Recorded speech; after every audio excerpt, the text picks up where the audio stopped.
성도님들도 코로나19로 얼마나 괴로운 시간들을 보내고 계시겠습니까? 개인적인 삶뿐만 아니라 이 사회의 모든 것들이 이제 이렇게 좀 많이 변화가 되고 있는 것 같습니다.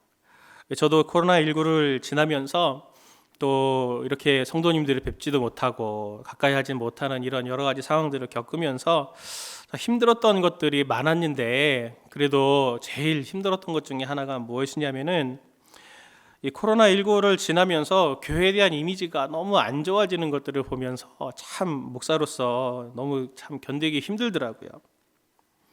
그러면서 그런 여러 가지 소식들을 보고 또 이야기들을 들으면서 제 자신 스스로를 좀 많이 뒤돌아보게 되고, 제 삶에 대한 부분, 또 본질적인 부분들은 놓치고 있었던 것은 없었는지, 또 다소 어떻게 보면 좀 철학적인 질문들을 스스로에게 이렇게 던져보면서 제 자신을 하나님 앞에 좀 점검해 보기도 하고, 하나님께 위탁드리며 기도하게도 되고, 성도님들과 교회를 위해서 함께 기도하는 그런 시간들을 보내고 있습니다.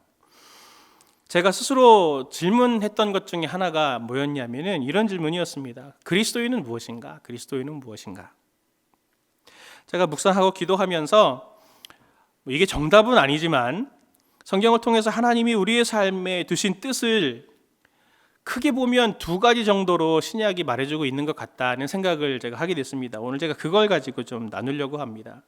하나님이 우리의 삶에 두신 중요한 뜻 중에 하나는 무엇이냐면, 그리스도인의 삶은 대안적이다라고 하는 것입니다. 대안적이다. 우리의 삶이 대안적이어야 된다라고 하는 거죠.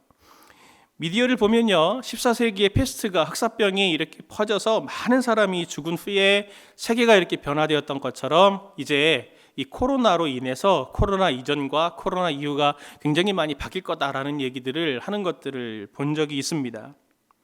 참 세계적으로 어려운 이 환란의 시기 속에서 감사하게도 우리나라는 그래도 비교적 잘 이 코로나를 대응하는 것을 보면서 전 세계가 사실은 우리나라를 배우려고 하는 소식들을 우리가 듣고 있지 않습니까? 우리나라가 이렇게 유명해진 이유가 어디 있습니까? 저도 생각해 보면 우리나라가 예전에는 알 수 없는 정말 변방의 국가였다가 조금 세계에 알려지기 시작한 게 88 올림픽 아닙니까? 저도 중학교 2학년 때 호돌이가 굴렁쇠 굴리고 나오는 거 본 적이 있거든요.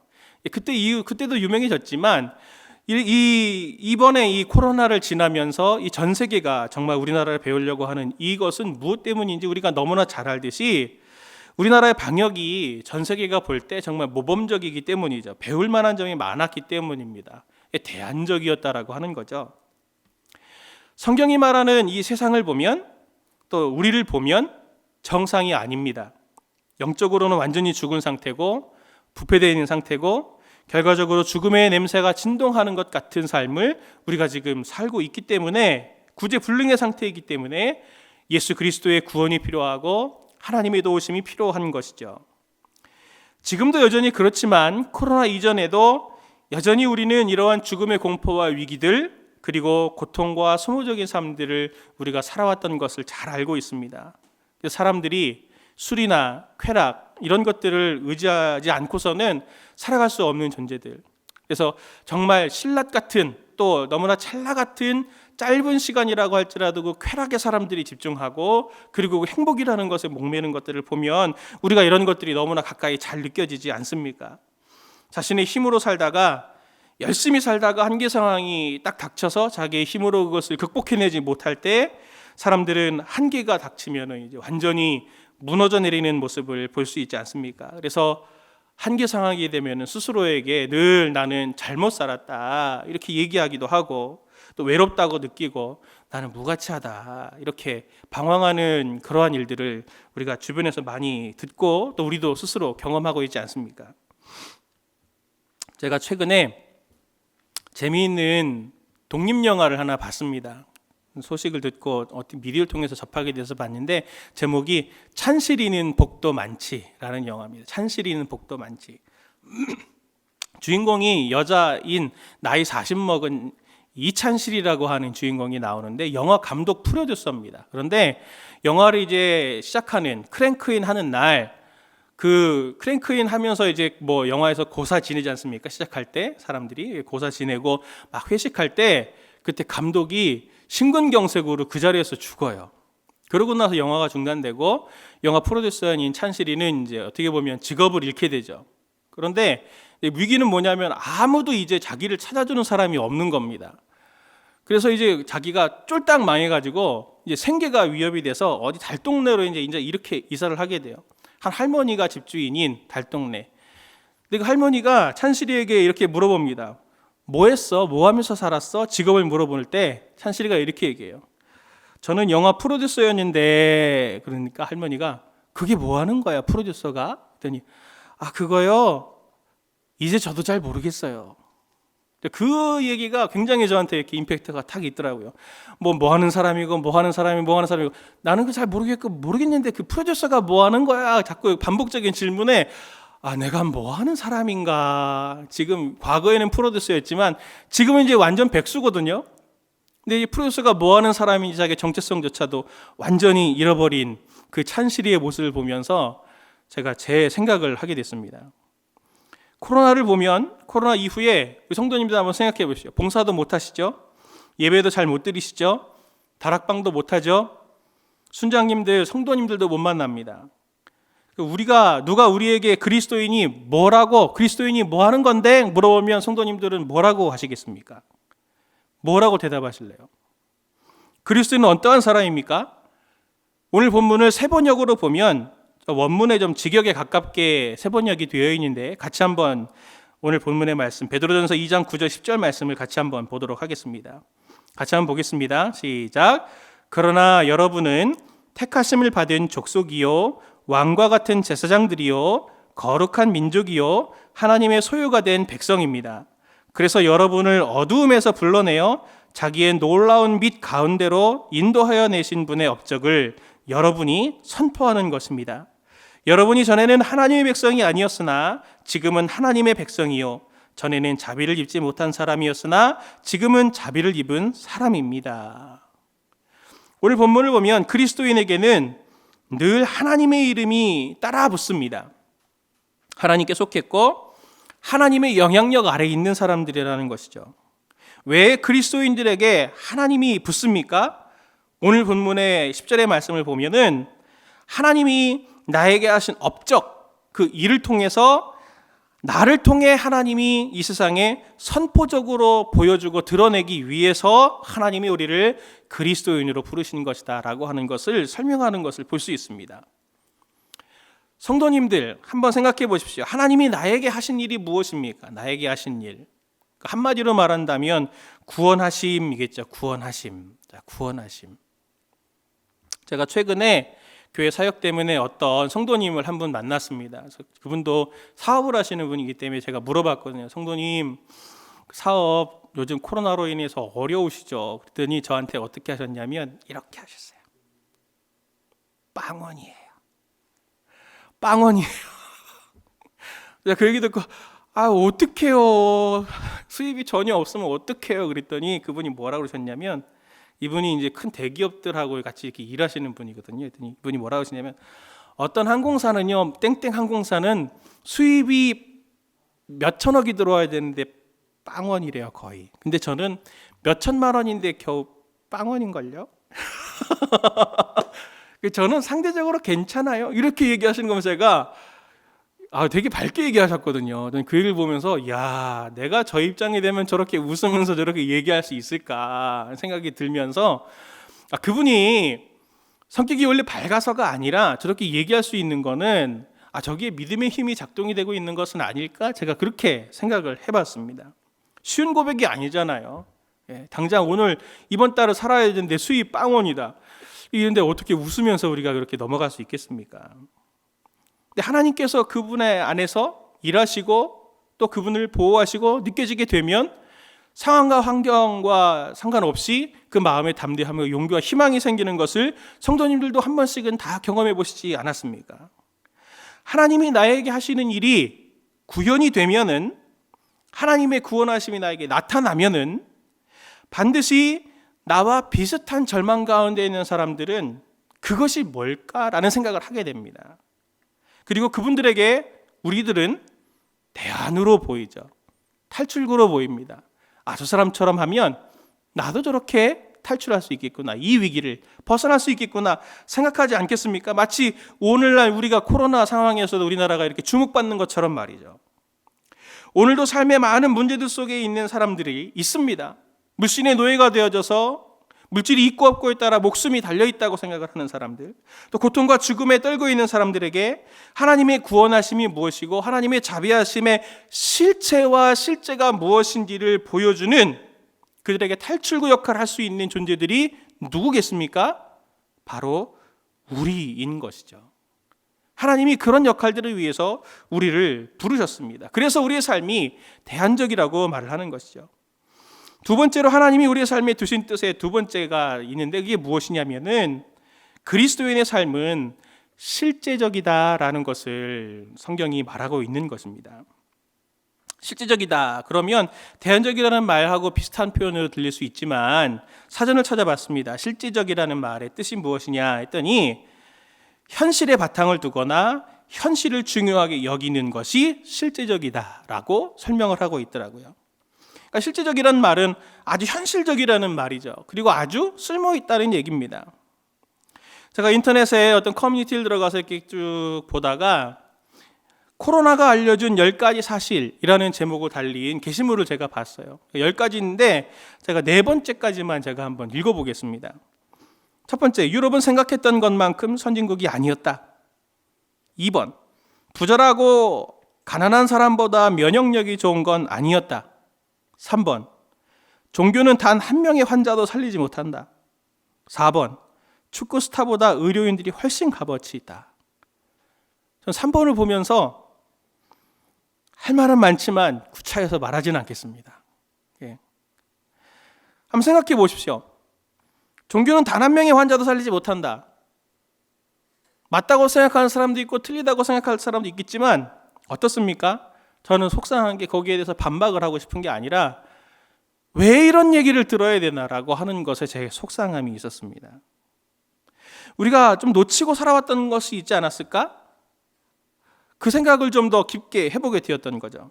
적어도 코로나가 알려준 10가지 사실의 이 3번, 종교는 단 한 명의 환자도 살리지 못한다, 이걸 보면서 고개를 끄덕끄덕하고 있는 이 사람들의 눈에는 성도들과 교회들이 종교적인 이야기를 하고 있지만 그건 그들만의 이야기고, 또 더불어 다 살아가는, 함께 살아가는 그러한 사람들을 배려하지 않는 모습으로 비쳤던 것은 아닐까? 또 종교 생활을 열심히 하는 저것이 비현실적인 것들을 넘어서 아예 다른 세상의 사람들로 살아가는 것처럼 비쳤던 것은 아닐까? 라고 하는 그런 고민을 하면서 어떻게 해야 하지? 문제는 무엇이지? 라고 하는 생각들을 해보게 되는 것이죠. 오늘 우리가 잊지 말아야 될 것 중에 하나가 무엇이냐면은 하나님께서 우리를 이 땅에 발딛고 살게 하셨다라고 하는 것에 하나님의 분명한 뜻이 숨어져 있다고 하는 것을 우리는 기억해야 된다는 것입니다. 우리와 같은 믿음, 같은 생각을 하지 않는 사람들과 함께 섞여서 일정 기간을 그들과 함께 살게 하신 데에는 하나님의 분명한 뜻이 있는 겁니다.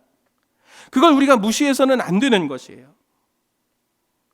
구약을 보면 하나님이 이스라엘 백성들에게, 특별히 선지서 쪽으로 올수록 하나님이 이스라엘 백성들에게 하나님의 꿈을 보여주세요. 구약에서 보여준 하나님의 꿈이 뭐냐면, 하나님이 하나님의 백성 이스라엘을 보고 열방, 하나님을 모르는 이방과 열왕들이 이스라엘을 보고 하나님께로 자발적으로 나아오는 꿈입니다. 이사야서 60장 1절부터 4절을 보면 대표적인 이러한 말씀을 우리가 볼 수 있는데요. 같이 함께 보도록 하겠습니다. 이사야서 60장 1절부터 4절 같이 봅니다. 일어나라, 빛을 발하라. 이는 내 빛이 이르렀고 여호와의 영광이 내 위에 임하였음이니라. 보라, 어두움이 땅을 덮을 것이며 캄캄함이 만민을 가리려니와 오직 여호와께서 내 위에 임하실 것이며 그 영광이 내 위에 나타나리니 나라들은 내 빛으로, 왕들은 비치는 내 광명으로 나아오리라. 내 눈을 들어 사방을 보라. 무리가 다 모여 내게로 오느니라. 내 아들들은 먼 곳에서 오겠고 내 딸들은 안기어 올 것이라. 아멘. 내게 임한 여호와의 영광, 하나님의 백성에게 임한 여호와의 영광이, 하나님의 일하심과 능력, 그 영광의 빛이 비치게 되면 어둠에 있는 사람들이, 열방들이 그 빛을 보고 우리에게로 모여와서 같이 하나님께로 나아가는, 이게 이스라엘 백성들이 가진 구약의 하나님의 꿈인 것이죠. 우리가 아는 하나님은 거룩하십니다. 그리고 그 하나님은 구약에부터 신약에 이르기까지 하나님과 우리를 연결시킬 때 반복적으로 하시는 말씀이 있습니다. 레위기 11장 45절의 말씀 보면 이렇게 말씀하고 있죠. 나는 너희의 하나님이 되려고 너희를 애굽 땅에서 인도하여 낸 여호와라. 내가 거룩하니 너희도 거룩할지어다. 또 베드로전서, 오늘 우리가 보고 있는 베드로전서 1장 16절에도 이렇게 말합니다. 기록되었을 때 내가 거룩하니 너희도 거룩할지어다. 아멘. 하나님은 하나님과 우리를 연결시킬 때마다 항상 거룩에 대한 말씀을 강조하고 계십니다. 왜 그렇습니까? 한번 성도님들 생각해 보십시오. 하나님적인 것이 있다고 하는 걸 생각해 보십시오. 하나님적인 있는 것이 어떤 것일까요? 하나님, 얼마나 고상하신 분입니까? 얼마나 순결하신 분입니까? 얼마나 진실하신 분입니까? 얼마나 온전하신 분입니까? 얼마나 열정 있는 분입니까? 얼마나 사랑 있는 분입니까? 그 하나님적인 것이 인간에게 깃들어 있다고 한다면 그 인간은 어떤 인간이겠습니까? 얼마나 고상한 인간일까요? 얼마나 온전한 인간일까요? 얼마나 순결한 인간일까요? 얼마나 진실한 인간일까요? 얼마나 사랑이 많은 사람일까요? 그런 사람이 있다면, 제가 그런 사람이라면 얼마나 저와 사귀고 싶겠고 나와 친구가 되고 싶겠고 나와 함께하고 싶겠습니까? 저는 아직 그렇지 못해서 별로 친구가 없는 것 같습니다. 가장 하나님 백성적인 것은 가장 인간적인 삶일 수밖에 없습니다. 여기서 인간적이라고 하는 것은 파괴적인 인본주의를 말하는 게 아니에요. 인간 중심의 사고를 말하는 게 아니라 하나님이 창조하셨던 그 인간, 하나님의 가장 닮은 그 인간의 타락전 아담의 그 고상하고 순결하고 온전한 모습을 구현해 보여주는 그 인간은 비도덕적인 인간일 수가 없고 도덕 없어도 살아도 되는 초도덕적인 사람이 되지 않겠습니까? 가장 성경적인 사람은 가장 인간적인 사람일 것입니다. 그래서 다시 한번 질문을 드리고 싶습니다. 그럼 대체 그리스도인은 뭐 하는 사람입니까? 그리스도인은 뭐 하는 사람입니까? 성경을 순종하는 사람입니까? 그리스도인은 도덕적인 선행을 하는 사람입니까? 구제를 많이 하는 사람입니까? 고매한 인격을 가진 사람입니까? 주일 되면 예배 잘 드리는 사람입니까? 매일매일 성경 읽고 기도하는 사람입니까? 헌금을 꼬박꼬박 잘 내는 사람입니까? 어떤 사람입니까? 한번 성도님들이 스스로 한번 그리스도인은 어떤 사람인지 한번 생각해 보십시오. 오늘 우리가 그리스도인으로서 이 시대 앞에서 당면한 문제는, 숙제는 우리는 종교인일지는 모르겠습니다. 그러나 우리 주변의 사람들에게 대안적으로 보이거나 실제적으로 보이거나 심지어 모범적으로 보이지 않는 모습들로 인식되고 있는 것은 아닌지 한번 생각해 볼 필요가 있는 것이죠. 성경은 우리를 대안적인 존재로 불렀고 실제적인 존재로 불렀거든요. 저렇게 살면 가장 행복하겠구나. 저렇게 살면 정말 모든 고통이 떠나가겠구나. 걱정이 없겠구나. 어려움도 이겨낼 수 있겠구나. 그 길을 보여주는 사람들이 그런 사람 우리여야 될 텐데 오히려 세상은 우리를 보면서 전혀 닮고 싶지 않고 또 신앙생활을 잘할 수 있지만 잘하고 있지만 우리를 구원하신 하나님과 예수 그리스도의 아름다운 덕을 선포할 수 없는 지경에 이른 것은 아닌지 어디서부터 문제가 있는지 우리 스스로 한번 정말 잘 점검해 보아야 할 것 같습니다. 어떤 사람이 그리스도인입니까? 어떤 사람이 그리스도입니까? 결론적으로 말씀드리면 그 단어 속에 사실은 답이 들어 있습니다. 그리스도인은 그리스도라는 꼬리표가 붙는 그리스도의 사람입니다. 그리스도의 영향력이 미쳐서 그를 닮은 사람이고 그리스도의 말뜻이 그거잖아요. 구약의 메시아, 구원자, 사람입니다. 사도행전 3장을 보면 베드로가 기도하러 가다가 성전 미문에 앉은 뱅이를 만납니다. 그는 돈을 구걸하였던 사람이죠. 그 사람의 구걸을 보고 베드로가 이런 얘기를 합니다. 베드로가 이르되 은과 금은 내게 없거니와 내게 있는 이것을 내게 주노니 나사렛 예수 그리스도의 이름으로 일어나 걸으라 하고, 내게 있는 이것을 내게 주노니 나사렛 예수 그리스도의 이름으로 일어나 걸으라 하고, 베드로에게는 무엇이 있었습니까? 예수 그리스도가 있었습니다. 그는 그가 가진 예수님 그것을 나누어 준 것이죠. 그리스도인에게는 무엇이 있습니까? 그리스도인에게는 그리스도가 있는 사람입니다. 내가 그리스도인이라면 내가 있는 곳에는 구원자 예수님이 함께 하시는 것이고 메시아가 있는 것이고 그리스도 예수가 함께해서 그 구원자 메시아 그리스도 예수의 영인 성령이 내 안에서 일하시고 인도자가 되시고 보호자가 되셔서 내 의지와 감정을 이끌고 그리고 그 성령이 나의 힘의 공급원이 되어서 그가 나를 통로 삼아 주변을 구원하는 메시아인이 되는 것이 바로 그리스도인이 아닙니까? 상황과 환경은 그리스도인에게는 아무런 상관이 없습니다. 코로나가 있어도 코로나가 없어도 그는 어디서든지 그리스도인으로 있을 뿐이죠. 그리고 그리스도인으로서 그 상황에 맡겨진 사명을 할 뿐입니다. 그리스도인은 오늘 고백한 베드로처럼 그가 이미 가진 것을 주는 사람입니다. 우리가 그리스도인으로 사는 것이 어려운 이유는 무엇 때문입니까? 없는 걸 자꾸 주려고 하니까 어려운 거죠. 없는 걸 자꾸 주려고 하니까. 있는 것을 주는 건 쉽지 않습니까? 우리가 그리스도인으로 사는 것이 힘든 이유는 그리스도인의 이름은 가졌을지 모르나 아직 많은 부분에서 예수님을 닮지 못해 예수님의 인격과 삶을 닮지 못한 성화가 아직 되어지지 못해 줄 것이 없는 것 때문은 아니겠습니까? 그리스도인은 그리스도의 사람, 그것이 먼저 되는 것이 최우선순위인 것입니다. 그게 먼저 필요한 것입니다. 그리스도가 있는 곳에는, 그리스도인이 있는 곳에는 하나님의 구원이 자연스럽게 삶을 뚫고 나옵니다. 그래서 많은 사람들은 그것을 보고 그를 따르고 싶어하고 그를 배우고 싶어하고 그의 영향력 아래 있기를 원합니다. 그것이 그리스도인입니다. 우리가 그리스도인으로서 하려고 했던 일들이 자연스럽게, 너무나 자연스럽게 일상으로 드러나게 되는 것이죠.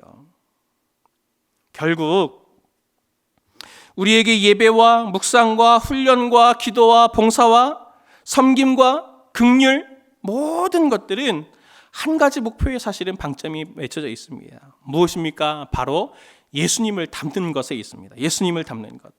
예수님의 인격을 닮고 예수님의 행동을 닮고 예수님의 감정을 닮는 그것이 우리의 모든 경건 생활의 최우선 목표인 것이라고 하는 것을 우리는 잊어서는 안 될 것입니다.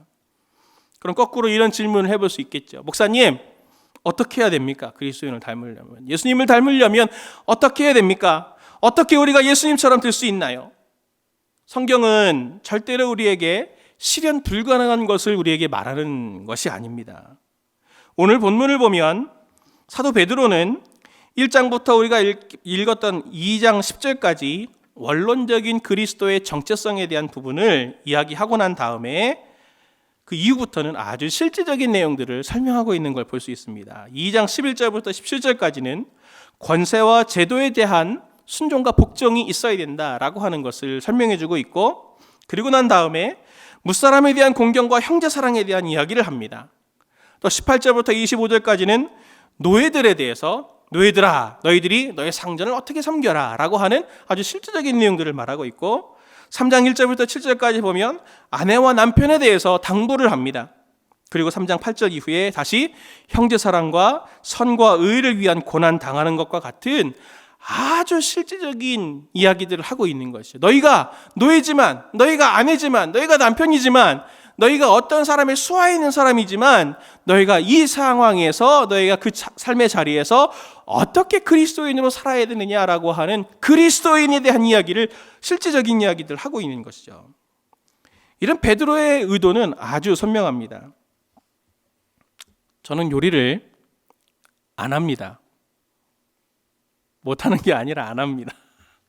예, 안 하지만, 그래서 때로는 아내한테 원망도 많이 듣지만, 아내가 요리하는 걸 제가 이렇게 본 적이 있습니다. 그랬더니 열심히 검색을 해서 레시피를 찾더라고요. 기다리면 맛있는 음식이 나옵니다. 맛있는 음식이. 레시피를 다 보시죠? 왜 보십니까? 머릿속에 내가 메뉴 딱 된장찌개.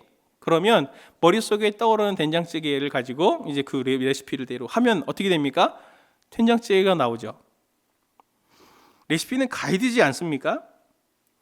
성경을 보면 성도님들이 오해하는 것들 중에 하나가 뭐가 있냐면, 구약의 율법을 하나님이 자유케 하시려고 예수님이 신약의 모든 것들을 이루셨고, 그래서 율법으로부터 자유를 주셨는데 다시 신약을 보면은 또 새로운 법이 나와요.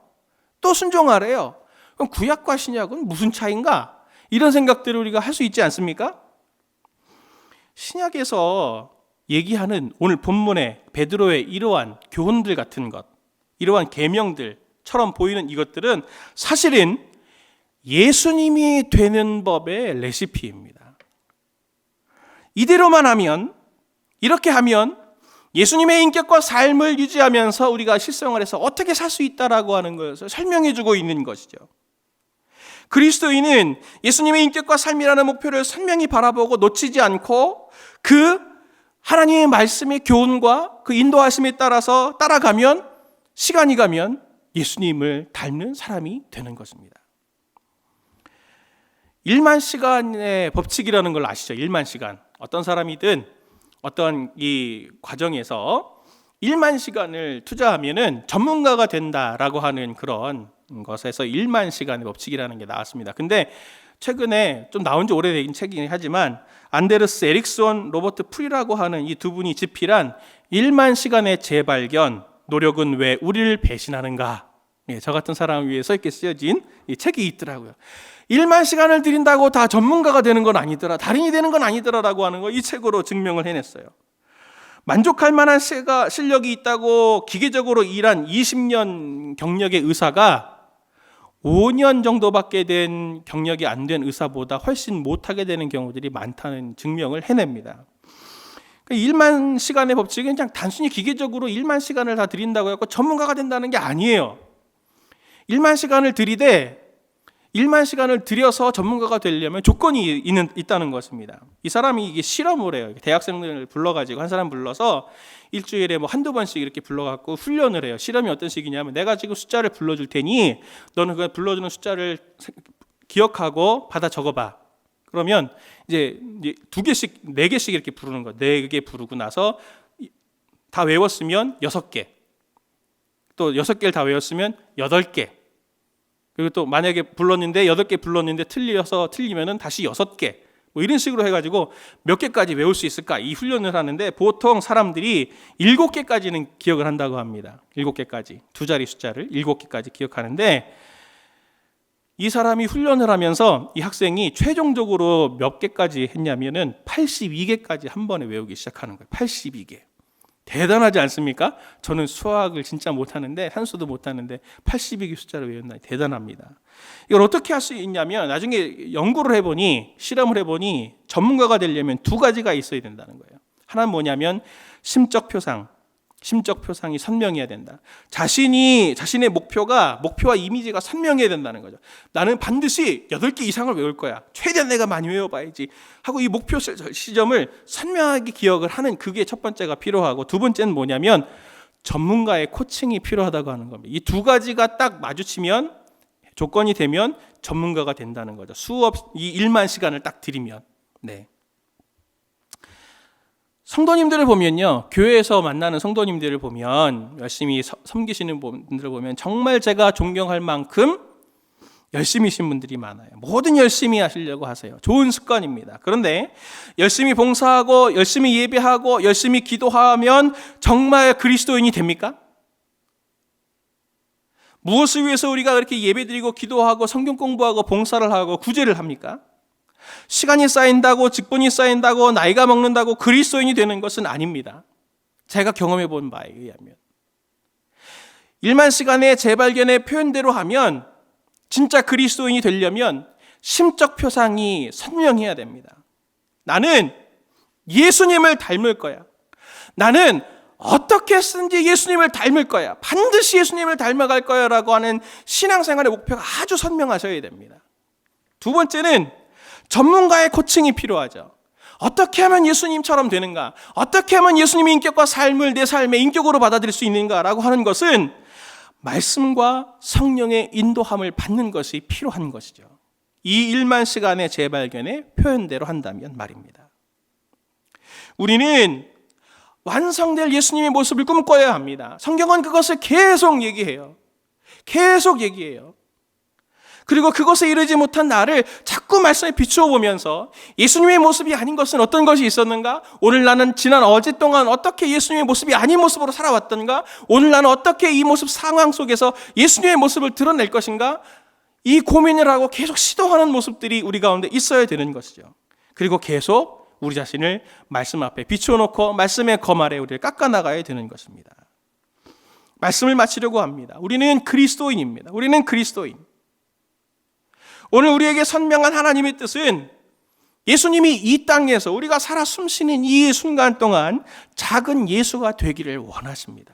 그리고 우리가 그렇게 조금씩이라도 예수님을 닮아가고 예수님의 모습의 인격과 삶을 우리가 내 것으로 변화제가 성화가 일어나지는 그만큼 우리는 다른 사람들에게 있어서 가까이 있는 내 가족으로부터 멀리 있는 내 친구와 내 직장과 내 주변에 있는 사람들에게까지 대안적으로 보이고 나도 저렇게 살아야 되겠다라고 하는 실제적인 모습을 보여줄 수 있는 하나님을 드러내는 사람이 될 수 있는 것이죠. 사랑하는 성도님들, 심적 표상인 우리들의 심적 표상인 예수 그리스도에게 우리가 시선을 고정했으면 좋겠습니다. 그리고 전문가인 성령님을 따라서 매일 지도를 받고 그 말씀으로의 비추음을 받아서 우리가 그리스도인 노릇을 하려고 하지 말고 진짜 그리스도인이 되시는 저와 여러분들 되시기를 예수님의 이름으로 축원을 드립니다.